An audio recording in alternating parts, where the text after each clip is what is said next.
Hey guys, welcome back to 365 Days of SEO. This is Christian Bullock.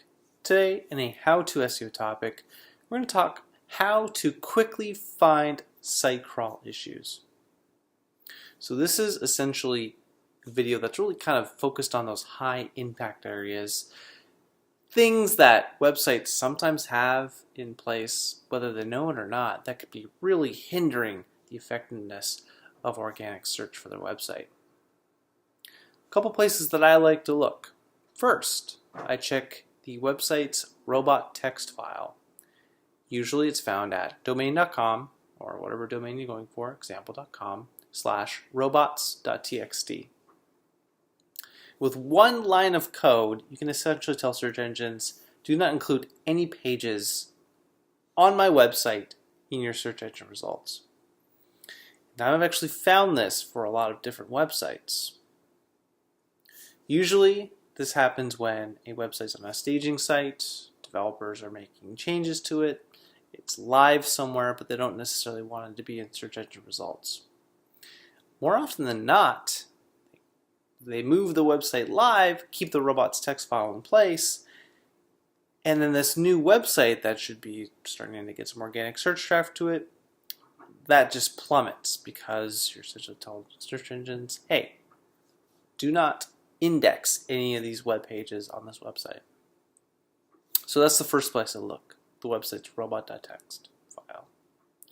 I also look in source code on the home page as well as some of the higher critical pages and see if they're using a meta robots tag. Now we recently covered this tag, and of course this tag is something you can place on a page by page basis that tells search engines either you want them or you don't want them to index the page, and you want them or don't want them to follow any links on the page. Sometimes see this and it can be really hard to find sometimes, but what I usually do is look for those high priority pages, home pages, service pages, high conversion pages, make sure there's no robot text files in place. And then lastly, I always think it's a great practice to have an XML sitemap.